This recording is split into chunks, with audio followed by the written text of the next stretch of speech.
بسم اللہ الرحمن الرحیم۔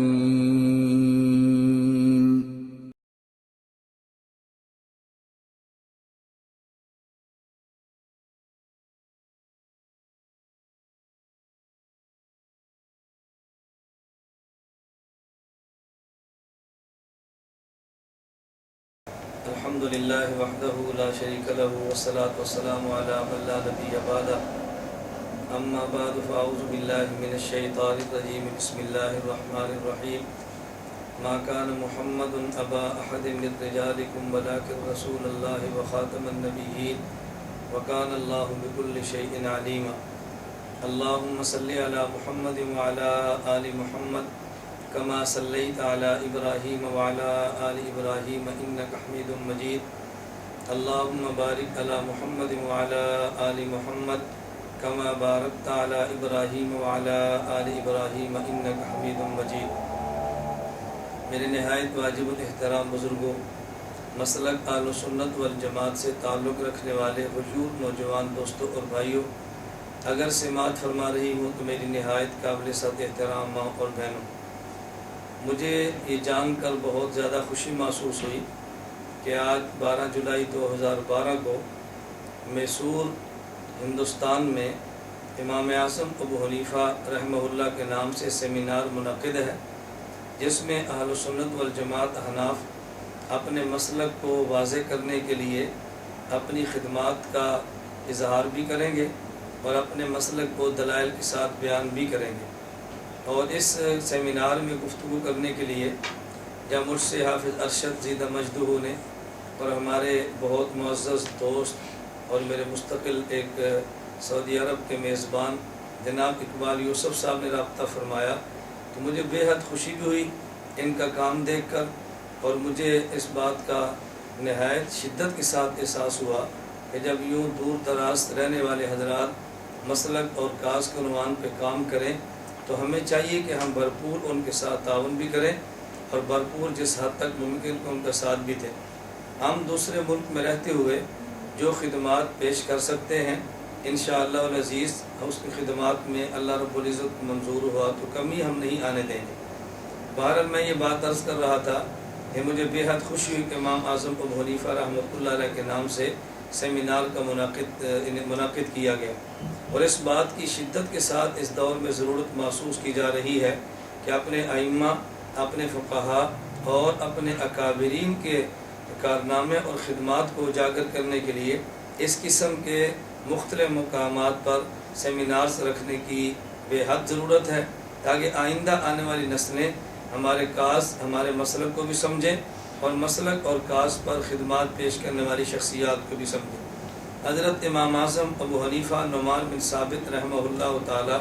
ہماری تاریخ کی ان شخصیات میں سے ایک بلند قدر اور بلند پایہ شخصیت ہے کہ جنہوں نے نہایت بڑے درجے کی قربانیاں پیش کرتے ہوئے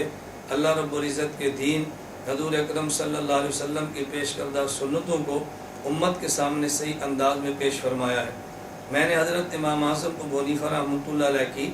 شخصیت پر گفتگو کرنے کے لیے اور اہل سنت والجماعت احناف کے مسلک اور کاز کو بیان کرنے کے لیے قرآن کریم کی آیت تلاوت کی ہے، ما کان محمد ابا احد من رجالکم ولکن رسول اللہ وخاتم النبیین وکان اللہ بکل شیء علیما۔ اس آیت کریمہ میں اللہ رب العزت نے جہاں یہ بات فرمائی کہ حضرت محمد صلی اللہ علیہ وسلم نوجوان مردوں میں سے کسی کے جسمانی والد نہیں، ابوت معروفہ آپ کی نہیں، کہ آپ کے جو بالغ نوجوان مرد اولاد ایسی کوئی نہیں کہ حضور اکرم صلی اللہ علیہ وسلم کا بیٹا پیدا ہوا اور بلوغ کے بعد بھی زندہ رہا ہو۔ اللہ رب العزت نے حضور اکرم صلی اللہ علیہ وسلم کو نرینہ اولاد سے نوازا، لیکن بچپن میں وہ دنیا سے رخصت ہو گئی، اگرچہ حضور اکرم صلی اللہ علیہ وسلم کی بنات طیبات، آپ کی پاکیزہ بیٹیاں طاہرات یہ کافی عرصہ تک زندہ رہیں، ان کے نکاح بھی ہوئے، لیکن حضور اکرم صلی اللہ علیہ وسلم کی نرینہ اولاد مبارک بلوغ سے پہلے دنیا سے چلی گئی۔ ساتھ یہ بات بھی فرمائی کہ میرا محمد رسول ہے اور رسول اللہ ہے، لہذا قیامت تک آنے والی امت نے جو کلمہ میرے پیغمبر کا پڑھا تو میرے پیغمبر کی روحانی اولاد بنتی ہے۔ پھر حضور اکرم صلی اللہ علیہ وسلم خاتم النبیین بھی ہیں، قاسم العلوم والخیرات، بانی دارالعلوم دیوبند حضرت مولانا محمد قاسم نانوتوی رحمۃ اللہ علیہ کی تحقیق کے مطابق خاتم النبیین کا ایک معنی یہ بھی ہے کہ حضور اکرم صلی اللہ علیہ وسلم مرکز نبوت ہیں، نبوت چلی بھی ان سے ہے، نبوت ختم بھی ان پر ہوئی ہے۔ تو حضور اکرم صلی اللہ علیہ وسلم نبوت کے مقام کے منتہا بھی ہیں، اور اللہ کے پیغمبر کے بعد کسی مکان اور کسی جگہ اور کسی زمانے اور وقت میں کوئی نبی ہرگز پیدا نہیں ہوگا۔ عیسیٰ علیہ السلام تشریف لائیں گے، امتی ہونے کی حیثیت سے دنیا میں کام کریں گے، لیکن اللہ کے پیغمبر صلی اللہ علیہ وسلم کو خدا نے ختم نبوت کا تاج پہنا کے نبوت کا دروازہ بند کر دیا ہے۔ تو پہلے جب بھی ضرورت پیش آتی امت کی رہنمائی کے لیے انتخاب نبوت کا ہوتا۔ کلما ہلک النبی خلفہ آخر، ایک نبی دنیا سے چلا جاتا، اللہ اس کے بعد ایک دوسرا نبی مبعوث فرماتے، امت کی دینی ضرورتوں کو پورا کر دیتا۔ لیکن ہمارے پیغمبر چونکہ خاتم النبیین اور آخری نبی ہیں، آپ کے بعد کسی مکان اور زمان میں کوئی نبی نہیں آئے گا۔ اب امت کی دینی رہنمائی کون کرے، امت کو مسائل کون بیان کرے، اور شریعت کی نصوص کی تہ میں چھپے مسائل کو نکال کے امت کے سامنے کون بیان کرے؟ اس کے لیے اللہ رب العزت نے مجتہدین اور فقہا کا انتخاب فرمایا ہے۔ یہی وجہ فقہا اور مجتہدین نے پیغمبر کی ذات کے بعد امت کی دینی رہنمائی کرنی تھی۔ حق جل مجدہ نے قرآن کریم میں فقہا کی اطاعت کا حکم کرتے ہوئے یوں ارشاد فرمایا، یا ایھا الذین آمنوا اطیعوا اللہ واطیعوا الرسول واولی الامر منکم، اے ایمان والو اللہ کی اطاعت بھی کرو، پیغمبر کی اطاعت بھی کرو، اور اولی الامر یعنی فقہا کی اطاعت بھی کرو، کیونکہ پیغمبر کے بعد رہنمائی فقہا نے کرنی تھی، نبوت کے بعد مسائل کے بیڑا فقہا نے اٹھایا، نبوت کے بعد اجتہادات کے ذریعے دین سے روشناس امت کو فقہا نے کرنا تھا۔ اللہ رب العزت نے قرآن کریم میں یوں فرما دیا کہ فقہا کی تم نے اطاعت کرنی ہے، اور لسان نبوت سے فقہا کو فضائل بیان کرتے ہوئے کئی احادیث وارد ہوئے۔ ان میں ایک حدیث موجم طبرانی موجم اوسط میں موجود ہے کہ حضرت علی رضی اللہ تعالیٰ عنہ نے پوچھا، یا رسول اللہ ان نزل بنا امر لیس فی بیان امر ولا نہی فما تأمرنا، اللہ کے پیغمبر اگر کوئی مسئلہ پیش آ جائے اور واضح حکم قرآن و حدیث میں موجود نہ ہو، ہمیں کیا کرنا چاہیے؟ فرمایا تو شاور الفقہا، تم فقہا سے مشورہ کیا کرو اور فقہا سے مسئلے پوچھا کرو۔ اور حدیث مبارک میں ہے نبی کریم صلی اللہ علیہ وسلم فرمایا، فقیہ واحد اشد علی الشیطان من الف عابد، ایک فقیہ سے جس قدر شیطان ڈرتا ہے اتنے ہزار عبادت کرنے والوں سے نہیں ڈرتا، کیونکہ عابد کا معاملہ اپنی ذات کا ہوتا ہے اور فقیہ کا معاملہ پوری امت کا ہوتا ہے۔ عابد کی ذات اپنی ذات کے لیے عبادت کرتا ہے اور فقیہ امت کے لیے مسائل کو نکالتا ہے۔ یہی وجہ کہا جاتا ہے کہ فقیہ کا سو جانا عابد کے جاگنے سے بھی بہتر ہے، کیونکہ عابد جاگتا ہے تو اپنی ذات کے لیے، فقیہ اگر سوتا بھی ہے تو امت کے لیے۔ پہلے جاگا، مسائل کے استخراج کیا، استنباط کیا، امت کو مسائل پیش کیے، تھکن اور تھکاوٹ کو دور کرنے کے لیے آرام کیا، اور اس کے پھر اپنے کام میں لگ گیا۔ تو فقیہ کا سو جانا عابد کی عبادت سے یوں افضل ہے کہ عابد کا نفع لازمی ہے اور فقیہ کا منافع متعدی ہے۔ عابد کی عبادت اس کی ذات تک محدود ہے اور فقیہ کا علم پوری امت کو سیراب کرتا ہے۔ حضرت رسول اکرم صلی اللہ علیہ وسلم نے یوں فقہا کی عظمت بیان فرمائی۔ قرآن کریم میں حق جل مجدہ نے فقہا کی اطاعت کا حکم عنایت فرما دیا۔ اب وہ فقہا ہیں کون کہ جن کی بات کو ہم مانیں، جن کی فقہ کو لیں اور جن کی فقہ کے مطابق زندگی گزاریں؟ ان میں معروف فقہا اور بڑے بڑے اصحاب پیغمبر صلی اللہ علیہ وسلم کے بعد چار ہیں: نعمان بن ثابت، امام اعظم ابو حنیفہ،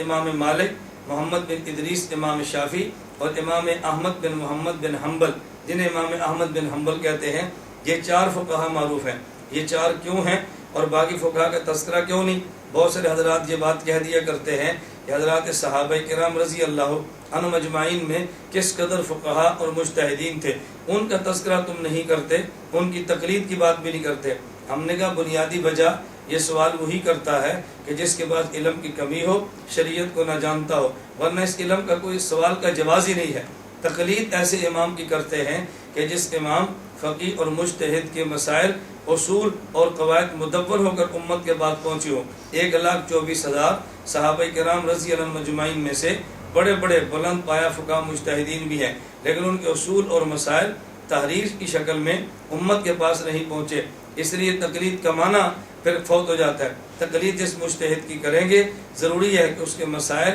اور اس کے اصول امت کے پاس تحریر موجود ہوں۔ پوری امت میں سے یہ چار فقہا وہ ہیں کہ جن کے مسائل اور اصول مرتب ہو کے امت کے پاس پہنچے ہیں۔ بعض اور مجتہدین فقہا بھی تھے، لیکن ان کی مرتب کردہ فقہ یا ان کے مرتب کردہ اصول و قواعد وہ دنیا میں عام نہیں ہوئے۔ اللہ رب العزت نے ان چار کو قبولیت عامہ، قبولیت خاصہ عطا فرمائی ہے، اور پوری دنیا میں ان چار کے مقلدین اور متبعین ہمیں لاکھوں اور کروڑوں کی تعداد میں نظر آتے ہیں۔ لیکن ان میں نمایاں مقام نعمان بن ثابت حضرت امام اعظم ابو حنیفہ رحمۃ اللہ علیہ کا، اس کی کئی وجوہ ہیں۔ ایک وجہ یہ بھی ہے حضرت امام اعظم ابو حنیفہ رحمۃ اللہ علیہ تابعین کے دور کے آدمی ہیں، صحابہ کرام رضی اللہ عنہم اجمعین کا زمانہ پایا ہے، بعض صحابہ کی زیارت فرمائی ہے، اور بعض صحابہ کرام سے حدیث سماعت بھی فرمائی ہے اور ان سے حدیث کو روایت کیا ہے۔ حضرت امام اعظم کے سوارے سے جو مقام ہے وہ باقی ائمہ کا نہیں ہے۔ حضرت امام اعظم ابو حنیفہ رحمۃ اللہ علیہ کا مرتبہ علم میں بہت بلند ہے،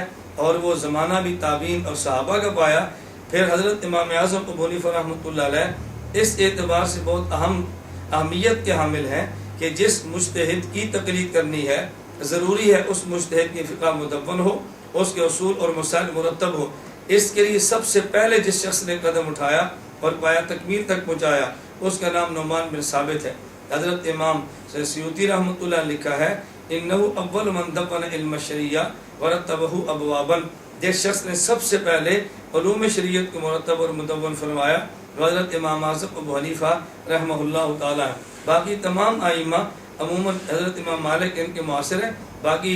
کچھ وقت کے لیے باقی ائمہ نے استفادہ کیا ان کے شاگردوں سے۔ تو حضرت امام اعظم ابو حنیفہ رحمۃ اللہ علیہ کا مقام و مرتبہ اللہ رب العزت نے اجتہاد میں سب سے زیادہ بلند فرمایا، اور پوری دنیا میں اس وقت سب سے زیادہ مقلدین اور متبعین بھی حضرت امام اعظم ابو حنیفہ نعمان بن ثابت رحمہ اللہ تعالیٰ کے ہیں۔ اور تعجب کی بات یہ ہے اس وقت سب سے زیادہ مطعون بھی امام اعظم ابو حنیفہ کو کیا جاتا ہے۔ جس قدر ان کا حلقہ بڑا ہے اسی قدر ان پر تنقید بھی زیادہ ہے۔ تو جب ایک آدمی بہت بڑا ہو اس کے ناقد بڑھ جائیں تو ایسے بڑے کا دفاع کرنا بھی ان کے متبعین کے ذمہ ضروری ہوتا ہے۔ حضرت امام اعظم ابو حنیفہ رحمۃ اللہ علیہ کی جتنی خدمات موجود ہیں، خدمات تو کئی ہیں لیکن ان خدمات کا خلاصہ میں سمجھتا ہوں کہ دو چیزیں ہیں۔ نمبر ایک، حضرت امام اعظم ابو حنیفہ رحمۃ اللہ علیہ نے مسائل کا استخراج کیا اور اصولوں کو اخذ کیا اور پھر ان کو مرتب فرما کے مدون فرما کے امت کے سامنے پیش کر دیا۔ یعنی اپنے علوم کو امام اعظم ابو حنیفہ ساتھ لے کر قبر میں نہیں گئے بلکہ اپنے علوم کو لکھوا کر دنیا سے گئے ہیں، اور یہ امام اعظم ابو حنیفہ رحمۃ اللہ علیہ کا وہ بہت بڑا کارنامہ ہے کہ جس کے بارے میں امام حاکم کہتے ہیں لم یسبق احد، کہ کوئی ان سے اس معاملے میں سبقت نہیں کر سکا۔ یہ امام صاحب رحمۃ اللہ علیہ کا بہت بڑا کارنامہ ہے۔ اور دوسری امام صاحب رحمۃ اللہ علیہ کی جلیل القدر خدمت یہ ہے کہ امام اعظم ابو حنیفہ رحمۃ اللہ علیہ نے 40 رکنی کمیٹی بنائی اور جو فقہا پر مشتمل تھی اور بہت سارے علوم اور فنون کی ماہر تھی، کوئی علم فقہ کا ماہر، کوئی علم تجوید کا ماہر، کوئی علم معنی اور بلاغت کا ماہر، کوئی آدمی ان میں تفسیر کا ماہر، یوں 40 رکنی فقہا کی کمیٹی بنائی۔ ان میں ایک مسئلے کو پیش کرتے، وہ فقہا اس پہ ڈسکس کرتے اور ان کے بعد اس مسئلے کو تحریراً مرتب اور مدون کر کے امت کے سامنے پیش کر دیا جاتا۔ یعنی حضرت امام اعظم ابو حنیفہ رحمۃ اللہ علیہ نے ان افراد پر مشتمل ٹیم کو بنایا کہ جس نے دنیا کی قیادت کرنی تھی، دنیا کی رہنمائی کرنی تھی اور دنیا کے سامنے شریعت کے علوم کو پیش کرنا تھا۔ حضرت امام صاحب کے دو بہت بڑے کارنامے ہیں، نمبر ایک شریعت کو مرتب اور مدون فرمانا، اور نمبر دو ان مسائل کو سمجھانے کے لیے ٹیم اور افراد کو پیش کرنا، یہ امام صاحب کا بہت بڑا کارنامہ تھا۔ یہی وجہ جب بھی عدالتی نظام آیا ہے تو فقہ حنفی سے استفادہ کیا گیا ہے۔ ہمارے ملک کے پاکستان میں جب بھی کوئی شخص ایڈوکیٹ اور وکیل بنتا ہے، امام صاحب کے مرتب کردہ فقہ وہ ہدایت سے استفادہ کرنے پر مجبور ہے۔ دنیا بھر میں جہاں بھی شریعت کا نظام نافذ ہے وہاں فقہ حنفی سے ضرور استفادہ کیا جاتا ہے۔ اور حیرت آپ کو اس بات پر ہوگی، اس امت میں سب سے پہلا وہ شخص جو قاضی قضات بنا ہے، عدالت کا چیف جسٹس بنا ہے، اس کا نام قاضی امام ابو یوسف ہے، جو حضرت امام اعظم ابو حنیفہ رحمۃ اللہ علیہ کے شاگرد رشید ہیں۔ تو امام صاحب کے یہ دو بہت بڑے کارنامے تھے، نمبر ایک علوم شریعت کو مدون کروانا اور نمبر دو افراد کو تیار کر کے میدان میں لانا۔ حضرت امام صاحب نے دونوں کارنامے کیے اور دنیا سے رخصت ہو گئے۔ آج ان کی فقہ مرتب کردہ اور مدون کردہ وہ بھی دنیا میں چل رہی ہے اور ان کے شاگردوں کا لایا ہوا نظام بھی دنیا میں چل رہا ہے۔ حضرت امام صاحب کے شاگردوں نے پھر وہ کارنامے سر انجام دیے ہیں کہ جو قیامت تک یاد رکھے جانے کے قابل ہیں۔ ہمارے بہت سارے حضرات امام سے خدمات کے خلاف گفتگو کرتے ہیں، میں سمجھ تو بالکل ایسی ہے کہ جیسے آدمی چڑھے ہوئے سورج کا انکار کر دے، یوں امام صاحب کی فقہ کا انکار کرنا چڑھتے سورج کے انکار کرنے کے مترادف ہے۔ اور جب سورج اپنی تبانی کے ساتھ طلوع ہوتا ہے، آدمی انکار بھی کرے تو سورج اپنے اثرات دکھا دیا کرتا ہے، آنکھیں بند کرنے سے کبھی غروب نہیں ہوتا اور سورج پر تھوکنے سے کبھی غروب نہیں ہوا کرتا۔ بالکل اسی طرح امام اعظم ابو حنیفہ رحمۃ اللہ علیہ جس تبانی کے ساتھ آئے اور دنیا پہ چھا گئے ہیں، حاسد ان کی اس چیز کو ختم بھی نہیں کر سکتا، اور حضرت امام اعظم ابو حنیفہ رحمۃ اللہ علیہ کی شخصیت کو مجروح کرنے کی ناکام کوشش تو کر سکتا ہے لیکن شخصیت کو مجروح نہیں کر سکتا۔ میں خیر گزارش کر رہا تھا، حضرت امام اعظم ابو حنیفہ رحمۃ اللہ علیہ مختلف اعتبارات سے بہت بڑے آدمی ہیں، اصول مرتب فرمائے، فروع مرتب فرمائے۔ آج ضرورت اس بات کی ہے کہ حضرت امام اعظم ابو حنیفہ رحمۃ اللہ علیہ کی تعلیمات کو عام کیا جائے، اپنے حنفی حضرات کو امام شاہ کی شخصیت کا تعارف کرایا جائے، اور فقہ حنفی کے جو دلائل ہیں ان دلائل کو منظر عام پر لایا جائے، کیونکہ عام بندہ یہ سمجھتا ہے کہ فقہ حنفی کے پاس قرآن و سنت کے دلائل موجود نہیں ہے، یہ محض امام ابو حنیفہ رحمۃ اللہ علیہ کے آثار پر مشتمل ہے۔ حالانکہ یہ بات 100% غلط ہے۔ امام اعظم ابو حنیفہ رحمۃ اللہ علیہ کی فقہ کے دلائل میں قرآن بھی موجود ہے، پیغمبر کی سنت بھی موجود ہے، اور بہت سارے مسائل پہ اجماع امت بھی موجود ہے اور قیاسات تو موجود ہیں، اس کا تو دشمن انکار بھی نہیں کرتا۔ حضرت امام اعظم ابو حنیفہ رحمۃ اللہ علیہ تو رائے اور قیاس کے دو بے تاج بادشاہ تھے، اس لیے حضرت امام اعظم رحمۃ اللہ علیہ کی ہم جب سیادت اور قیادت اور امامت کو مانتے ہیں تو ہمیں جرأت کے ساتھ اس کا دفاع کرنا چاہیے اور بزدلی کا قطعاً مظاہرہ نہیں کرنا چاہیے۔ اور جو شخص، میں یوں کہوں گا اس سیمینار کے حوالے سے دنیا بھر کے اپنے اہل سنت والجماعت احناف کو، کہ جب کوئی بندہ حضرت امام اعظم ابو حنیفہ رحمۃ اللہ علیہ پہ تنقید کرتا ہے تو اس کی خانہ تلاشی اور ضرورت پیش آئے تو جامع تلاشی کرنی بھی ضروری ہے، تاکہ یہ پتہ چلے اس کے اپنے گھر اور اس کے اپنی جیب میں کیا کچھ موجود ہے، اس کی اپنی اوقات کیا ہے۔ ہم ہمیشہ دفاعی لائن پہ رہتے ہیں، دفاعی پوزیشن پہ رہتے ہیں، دفاعی خطوط پہ کام کرتے ہیں، جس سے دشمن جری ہوتا ہے، اور اگر ہم اقدام کی پوزیشن پر آ جائیں تو دشمن خود وہ دفاع پر آ جائے گا، کیونکہ یہ جنگ کا اصول ہے کہ جو قوم اقدام نہیں کرتی وہ قوم کبھی بھی دفاع نہیں کر سکتی۔ اگر دفاع مضبوط کرنا ہے اس کے لیے اقدام کرنا ضروری ہے۔ حضرت امام اعظم ابو حنیفہ رحمۃ اللہ علیہ کے ہاں ہمارے بر صغیر پاکستان، ہندوستان، بنگلہ دیش میں جن لوگوں نے تنقید کا بازار گرم کیا ہے، ہم ان کو غیر مقلد، ملحد، لا مذہب اور بے دین کہتے ہیں، اور وہ خود کو اپنے آپ کا اہل حدیث کہتے ہیں۔ سوال یہ ہے کہ ان سے پوچھا جائے تم کہاں کی پیداوار ہو، تم نے کہاں سے جنم لیا ہے، تمہارے وجود کو دینے والا کون ہے، تو بر صغیر میں انگریز کی آمد سے قبل کوئی ایسا شخص نہیں ملتا کہ جس کو اپنے آپ کو اہل حدیث عوام ہو اور اہل حدیث کہتا ہو۔ کوئی آپ کو قبر نہیں ملے گی جس کے اوپر لکھا اہل حدیث کی قبر ہے، کوئی جامعہ نہیں ملے گا جس پر لکھا اہل حدیثوں کا مدرسہ ہے، کوئی مسجد نہیں ملے گی جس پر لکھا کہ اہل حدیثوں کی مسجد ہے۔ بر صغیر میں انگریز کی آمد سے قبل ان کا وجود نہیں ملتا، اور اگر یہ تمہیں دھوکہ دینا چاہیں کہ نہیں جی حضرت شیخ عبد القادر جیلانی رحمۃ اللہ علیہ نے غنیت الطالبین میں اہل حدیث کا نام لیا ہے، فلاں محدث نے اہل حدیث کا ہے، تو ذہن نشین فرما لیں اس اہل حدیث سے مراد یہ غیر مقلد اہل حدیث رہی ہے۔ اس اہل حدیث سے مراد فن حدیث کا ماہر اہل حدیث ہے، فن حدیث کا ماہر ہو ہم اس کو اہل حدیث کہتے ہیں اور محدث کے معنی میں لیتے ہیں، اور جو شخص اہل حدیث کہلائے اور فن حدیث کا ماہر نہ ہو ہم اس کو گمراہ تو کہہ سکتے ہیں لیکن اس کو اہل حدیث کہنے کے لیے قطعاً تیار نہیں ہے۔ میں گزارش کر رہا تھا اس وقت ضرورت اقدام کی ہے، ضرورت دفاع کی نہیں ہے، ہمیں اپنے کام کو مزید آگے بڑھانا چاہیے، اور مجھے بہت زیادہ اس بات کی خوشی ہے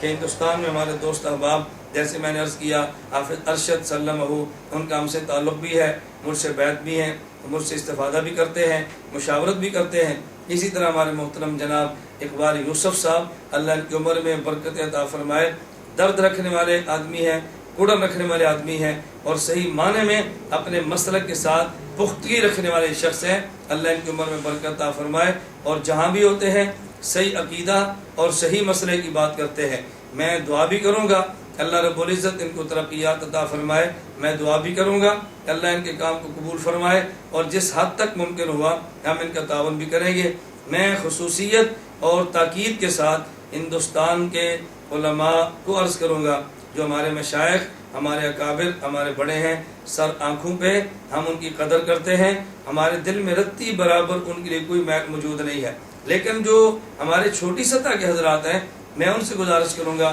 کہ آپ آپس میں ٹولیوں میں مت بٹو، فرقوں میں مت بٹو، گروہ بندی میں تقسیم مت ہو، کم از کم ہم سب کو اہل سنت والجماعت احناف کی بنیاد پہ اکٹھے ہونا چاہیے،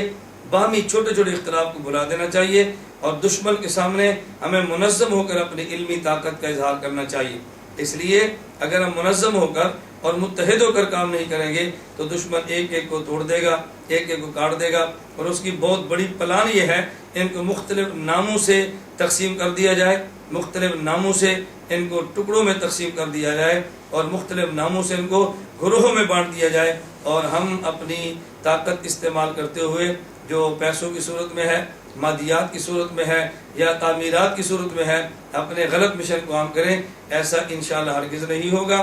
میں ان سے بھی کہوں گا، اہل سنت والجماعت احناف بیدار ہیں، حضرت امام اعظم ابو حنیفہ رحمۃ اللہ علیہ کی اولاد، ان کے روحانی فرزند وہ میدان میں اتر چکے ہیں، اپنے مسلک کو عام بھی کریں گے، حضرت امام اعظم ابو حنیفہ رحمۃ اللہ علیہ کے مسلک کا دفاع بھی کریں گے۔ اور اگر کوئی بندہ یہ سمجھتا ہے ہم حنفی ہونے کی بنیاد پہ حضرت امام شافعی، امام احمد، امام مالک کی تردید کرتے ہیں تو احمقوں کی جنت میں بستا ہے۔ ہم امام مالک کو امام سمجھتے ہیں، امام شافعی کو امام سمجھتے ہیں، حضرت امام احمد کو امام سمجھتے ہیں، اور برحق امام سمجھتے ہیں۔ ہماری ان سے کوئی لڑائی، ان سے کوئی جھگڑا، ان سے کوئی ایسا مسئلہ نہیں ہے۔ فساد جنہوں نے بچایا ہماری بات صرف ان سے ہے۔ میں اس لیے گزارش کیا کرتا ہوں، بعض احباب کو ہماری اس تحریک پر تعجب ہوتا ہے، اور وہ کبھی غیر مقلدین کے رفع الیدین سے، آمین بالجار سے، اور چند ایک ان مسائل سے جو امام شافعی، امام احمد سے ملتے ہیں، ان کا سہارا لے کر اپنے دجل کو عام کرتے ہیں۔ تو پھر ہمارے حضرات بھی کہتے ہیں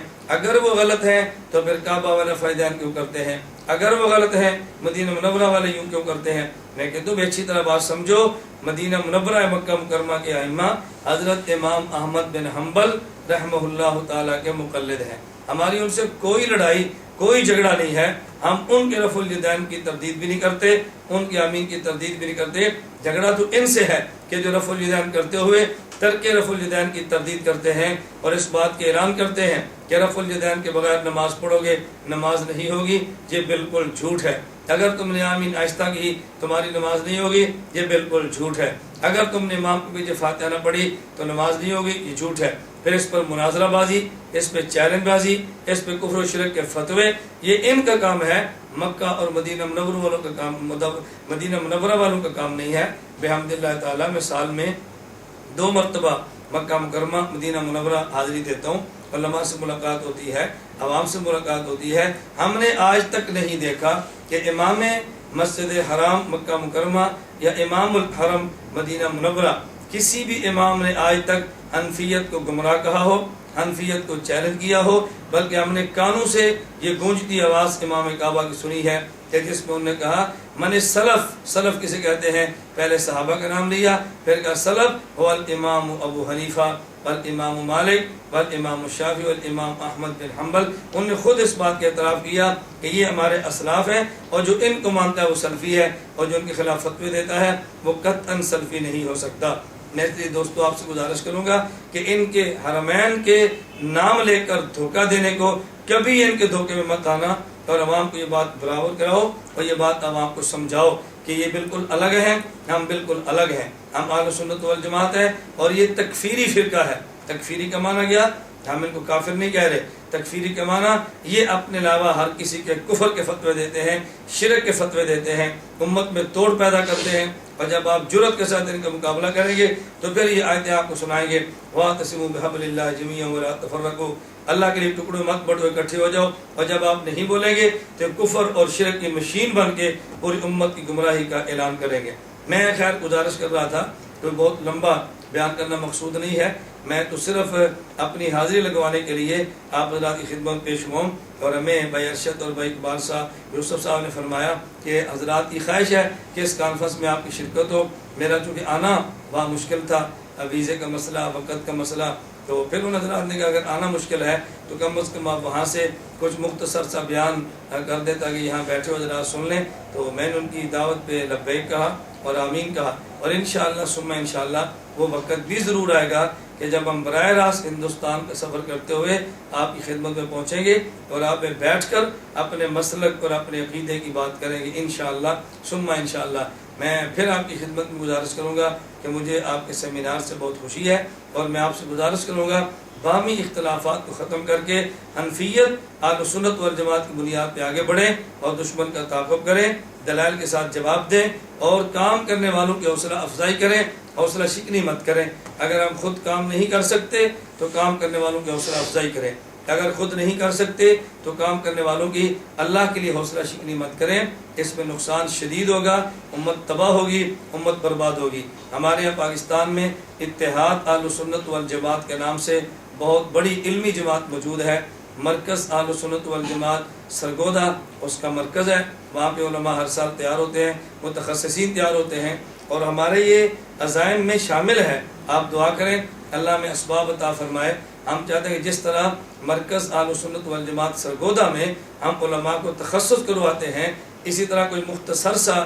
کورس مرتب کر کے ہم باہر بیٹھے والے علماء کا تخصص بھی کرائیں، اور نیٹ کے ذریعے لائیو پروگرام نشر کر کے ہم ان کو بھی ان اسباق میں شریک کریں۔ اللہ اسباق عطا فرمائے گا، ہم ضرور اس کا بھی اہتمام کریں گے۔ میں آپ سے گزارش کروں گا کہ اگر ایسے پروگرام مرتب ہو جائیں کہ جس میں سرگودا سے پاکستان سے بیٹھ کر ہم باہر کے علماء کو تیاری کرائیں، تو مجھے امید ہے کہ آپ اس میں شرکت بھی فرمائیں گے اور ہمیں اس معاملے میں آپ مایوس نہیں کریں گے۔ اس طرح میں آپ سے گزارش اور کروں گا کہ جس طرح علماء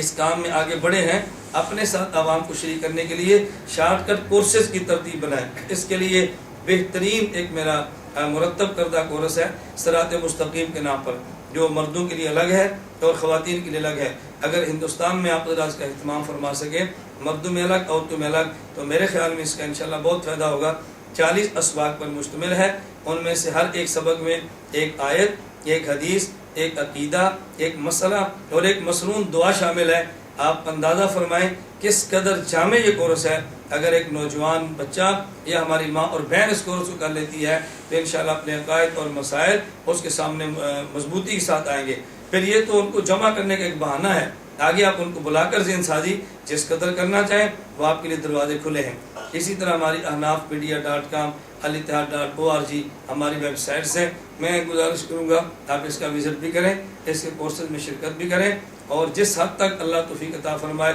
ہم آپ کے ساتھ تعاون کریں گے، آپ ہمارے ساتھ تعاون کریں، ہم آپ کے معاون ہیں، ہم آپ کے معاون ہیں۔ سرحدات کا فاصلہ ضرور ہے، لیکن جب قلوب میں اتحاد ہو تو سرحدات کے فاصلے سمٹ جایا کرتے ہیں، سرحدوں کے فاصلے نہیں رہتے۔ اور اب تو گلوبلائزیشن کا دور ہے، میڈیا کا دور ہے۔ اس دور میں دنیا کے کسی بھی کونے میں رابطہ کرنا وہ بالکل مشکل نہیں، جانے کی ضرورت نہیں، بغیر جائے بندہ رابطہ کر سکتا ہے۔ اور وہ میڈیا جس کا غلط استعمال کیا جا رہا ہے، ہمیں چاہیے کہ ہم محنت کر کے اس میڈیا کا صحیح استعمال کریں، عقائد اہل سنت والجماعت کو عام کریں، مسائل اہل سنت والجماعت کو عام کریں، اور شخصیات اکابرین اہل سنت والجماعت کا بھرپور دفاع کریں۔ میں آخر میں پھر ان تمام احباب کا مشکور ہوں جن نے اس سیمینار کو منعقد کرنے میں بھرپور کوشش فرمائی۔ مجھے اب سب کے نام بھی یاد نہیں ہیں، کل ایک مفتی صاحب سیدہ مجدور سے ٹیلی فون پر بات ہوئی جو ہمارے اس پروگرام کے اصل میزبان ہیں، اور بہت سارے احباب ہیں کہ جن کو مجھے اب نام سب کی یاد نہیں ہے۔ میں ان تمام کا مشکور ہوں، اور بھائی ارشد اور بھائی اقبال یوسف سے گزارش کروں گا کہ میری طرف سے تمام حضرات کا شکریہ ادا کریں۔ اللہ پاک آپ حضرات کی محنت کو قبول فرمائے۔ اللہ ہم سب کو مسلک اور دین کے لیے عافیت کے ساتھ کام کرنے کی توفیق عطا فرمائے۔ وآخر دعوانا ان الحمد للہ رب العالمین۔ السلام علیکم ورحمۃ اللہ وبرکاتہ۔